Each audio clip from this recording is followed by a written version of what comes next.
Ya, saya langsung ke Bang Ganda. Jadi Bang Ganda, kalau kemudian akhirnya Presiden memilih Ahok, tentu kalau tadi ada katakan kan ada catatan-catatan begitu sehingga rakyat ada sebagian yang mengkritisi ataupun menolak begitu. Apa dampak politiknya bagi Presiden Joko Widodo sebetulnya? Ada tidak sih? Ya kalau buat Presiden Jokowi kan dia paling tidak yang diserang orang dalam isu ini ya, itu Ahok bukan dia kan nantinya. Jadi dia tetap selamat gitu loh Jokowinya gitu. Jadi sebenarnya ini hanya menguntungkan Jokowi aja.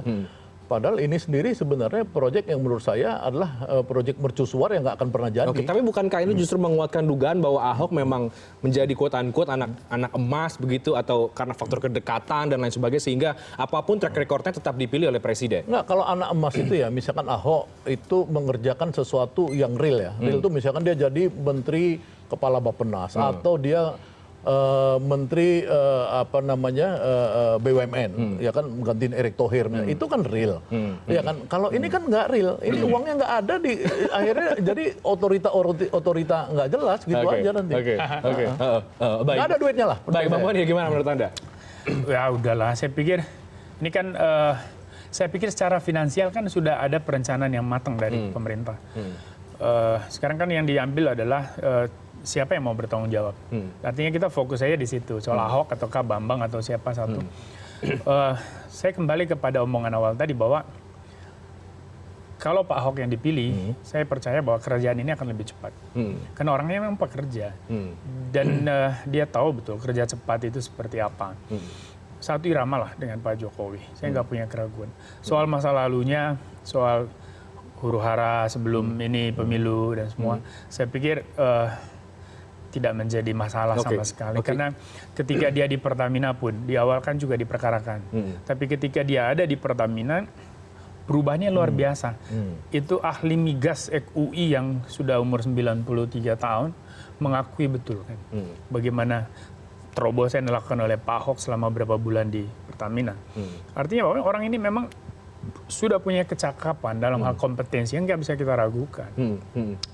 Ya mari kita kasih dia ruang lah. Oke, jadi kalau kemudian ada sebagian pihak yang justru mengkritisi atau menolak kembalinya Ahok begitu masuk ke gelanggang, menurut Anda itu karena apa? Nggak apa-apa. Bang Boni? Demokrasi kan nggak pernah bisa seragam. Maka menganut prinsip majority rule. Kenapa? Karena yang penting 50% lebih atau terbanyak lah orang mendukung. Tidak harus semua. Kalau misalnya banyak yang juga tidak mendukung. Sorry.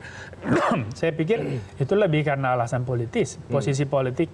Karena memang sampai hari ini pembelahan Pilkada DKI Jakarta 2017 nggak berhenti. Itu terus berlangsung. Kenapa? Karena isu yang ada, yaitu isu agama yang dimunculkan, itu akan terus dirawat sampai ke Pilpres berikutnya dan seterusnya.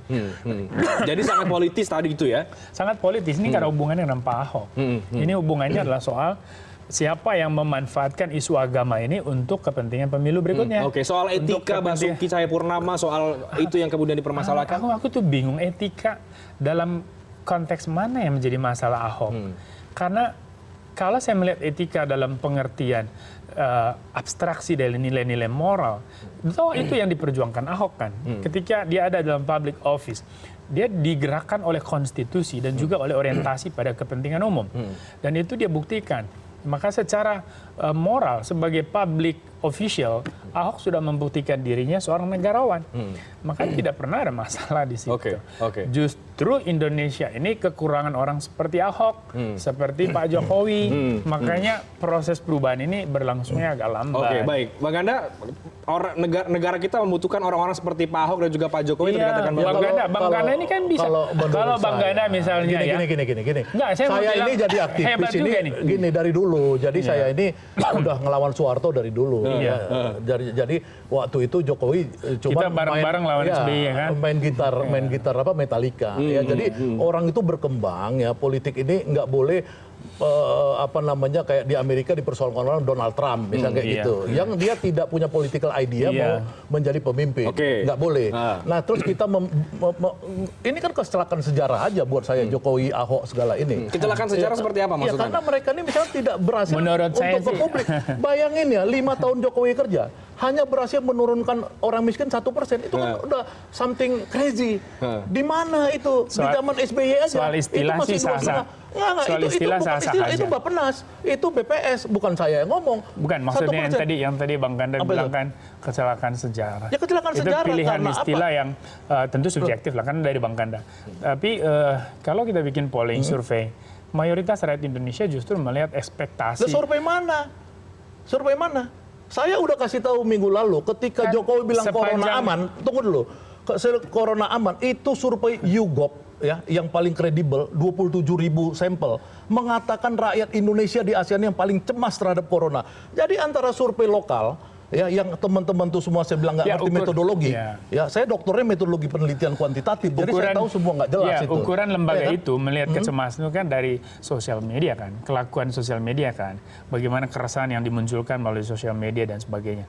Tapi menurut itu sampel orang 27.000. Ya gimana Bang Boni? Tapi gini, saya juga punya data Bang Ganda. Saya melihat ada kelompok buzzer yang ingin memompa sentimen kecemasan tentang corona ini sebegitu besar supaya pemerintah ini bisa didegradasi legitimasinya. Kan artinya ada agenda politik sebetulnya di balik upaya untuk terus meningkatkan level kecemasan. Bagaimana kita membedakan kembali ke soal Jokowi dan Ahok, Bang Boni, bagaimana menurut Jadi Anda? gini ya. Ya, kalau soal Ahok kan saya sudah bilang berulang-ulang bahwa itu pilihan strategis. Pak Jokowi sudah... Kecelakaan sejarah tadi dikatakan justru sebetulnya bukan orang yang kita butuhkan tadi kata Bang Ganda. Negara ini butuhkan. Iya, yang celaka itu kan Boni Hargen aja. Saya perlu pada Boni Hargen. Yang celaka itu kan statement Bang Ganda. Bukan, Boni Hargen kalau bilang, Ahoknya ini kenapa kan bangsa ini terbelah? Justru penyelamat Di zaman sejarah. SBY bangsa nggak ada terbelah, walaupun orang bilang SBY itu pemimpin lemah, oke? Zaman Gus Dur nggak ada bangsa terbelah. Kenapa? Karena Jokowi dan Ahok membelah. Karena pemerintahan Pak SBY, pemerintahan kompromistis, Bos. Pemerintahan yang mengakomodasi kepentingan-kepentingan hitam dan putih. Sekarang hitam Kalau semua. Pak Jokowi, dia mulai Hitam. dengan satu visi yang besar. Bagaimana KPK itu udah dilemahkan? Bahwa KPK dilemahkan tuh gimana coba? Ntar dulu. Nggak bisa. Bahwa Di belakangan. zaman Jokowi lah korupsi terbesar. Ntar dulu. Disertasi. 17 triliun. Tunggu, 17 triliun. Disertasi saya itu dulu soal... zaman SBY 6,7 triliun dibobol Bank Senturi, oke? Right? Dibobol zaman Habibie Bank Bali 400 miliar, right? Sekarang udah puluhan triliun. Silakan Bang Boni, silakan. Bos, kalau kita melihat belakangan, memang ada beberapa indikator yang bisa dipakai untuk kita bisa mengkritisi pemerintahan Pak Jokowi di periode kedua. Orang akan mungkin bertanya, kenapa ya Pak Muldoko ada di KSP, tapi kok gaung KSP itu tidak menjadi lingkaran terdalam dari the president man untuk bisa mengcounter isu-isu besar misalnya nih. Atau orang juga mempertanyakan beberapa pembesar yang ada di sekitar presiden yang justru membiarkan presiden digebuk sendirian oleh publik dalam isu-isu tertentu. Saya setuju kalau kemudian kita bisa menguliti konteks sekarang ya situasi. Tapi kan seorang Jokowi pribadi yang punya visi besar dan sosok yang bersih ingin membangun Indonesia, orientasinya itu aja. Dan bahwa ada menteri yang tidak sejalan dengan Pak Jokowi, saya setuju. Dan disitulah reshuffle mungkin harus terus dilakukan ya. Karena untuk percepatan pembangunan ada sinergi yang dibutuhkan. Termasuk memilih Ahok maksud Anda? Ya, memilih Ahok itu kan bagian dari Pak Jokowi untuk mengumpulkan orang-orang yang berkualitas ini untuk ada di dalam satu gerbong yang sama, menggerakkan pembangunan ini supaya berjalan lebih cepat. Kereta ini harus jalan. Karena ada kekuatan, jujur aja di dalam pemerintahan juga ada orang-orang tertentu yang nggak bisa bekerja dengan baik. Orang-orang itu kenapa ada di dalam? Nah itu perdebatan nanti lain lagi. Itu soal kompromi apapun lah namanya. Tetapi kan kita tidak akan pernah bisa ragu seorang Jokowi adalah presiden terbaik dalam sejarah Indonesia sampai hari ini. Nah kalau dari 4 nama itu, jadi menurut Anda Bang Boni memang Ahok lah yang paling cocok, yang paling pas? Atau sebetulnya? Saya objektif melihat track record mereka aja. Bahwa Pak Ahok memang berhasil membuktikan kepada dunia dan seluruh rakyat Indonesia bahwa dia bekerja untuk publik dan hidupnya diabdikan untuk kepentingan masyarakat. Dan dia buktikan. Kalau pandangan objektif Anda bagaimana, Bang Ganda? Enggak, saya gini, ini kan sekarang masih banyak catatan Ahok yang dulu saya waktu dia jadi gubernur saya gugat ya, Rumah Sakit Sumber Waras, Transjakarta dan lain-lain. Tapi memang karena ini kekuasaan rejimnya belum berganti, itu mungkin nanti setelah rejim berganti baru bisa ada itu muncul. Tapi jejaknya itu ada, ya jejaknya itu ada, ya. Nah, makanya saya bilang oke lah, itu sementara saya forget but not forgive. Oke, silakan. Forgive but not forget. Forgive but not forget. Oke, silakan. Ya jalan aja, saya nggak ada masalah. Karena kalau saya jadi berkuasa nanti 2024 misalkan, itu kan saya pindahin lagi ibu kota. Ngapain sih pusing-pusing? Jadi menurut Anda ada kasus-kasus juga yang sebetulnya ini masih melatar belakangi atau membayangi seorang Basuki Cahayapurnama ya, soal kasus sumber waras tadi maksud Anda Ya begitu? maksudnya gini, kalau dari segi integritas, ini Ahok nih Ini sebenarnya. kawan saya nih. Iya. Soal sumber waras kan dulu KPK periode Terakhir Bang Boni. KPK sebelumnya kan sudah menegaskan nggak ada keterkaitan sama Ahok di situ, artinya udah selesai lah, itu udah tutup. Itu nanti kalau ada ganti rejim. Kalau terus dihidupkan itu kan enggak. nanti namanya karakter assassination. Enggak, saya enggak, Dan kita sedang menghancurkan makanya saya citra. bilang tadi saya tidak mau, ya kan. Tapi kalau mengingat masa lalu itu, penghancuran citra itu, ya kan? itu penghancuran citra di politik demokrasi kita, itu memang satu strategi yang aneh juga. Tapi tren loh di kita. Oke. Saya sendiri juga korban penghancuran citra. Saya sakit dulu ya. Masih ingat kan, Bang Anda, saya sakit hipokalemi, terus saya dituduh narkoba dan seterusnya. Kamu bisa artinya bayangin, bahwa aku kasih tahu, ya. ini semua situasi yang kita harus hadapi. Pasca reformasi ini, sosial politik, kalau orang politik. Iya. Konteks Pasca sosial reformasi politik ini, kita, baru Bang sekarang Ganda. ada orang dituduh makar. Oke, baik. Gila Jadi nggak sih? intinya, Gitu, Pak. supaya tidak melebar, Ya kan? intinya adalah menurut Anda soal Ahok dan juga Jokowi dan Ibu Kota Baru, menurut Anda bagaimana, singkat? Loh, kan tadi Anda menanya. Simpulkan. Menurut saya Ahok dikorbankan. Oke. Karena saya tahu Ahok dikorbankan Jokowi pada saat Oke. 212. Oke, baik. Demi popularitas Jokowi tetap terjaga. Oke. Ini adalah proyek fiktif. Oke, Nggak akan jalan karena dunia lagi lesu. Ekonomi Oke. hancur. Ya. Nggak ada, ini proyek nggak akan jalan. Oke, Bang Boni. Yang dia sebut Saya terakhir dari Anda. Terakhir itu dari Anda. angka Singkat. di atas kertas. Oke, Bang Anda. Saya bicara dengan akal sehat dan nurani aja.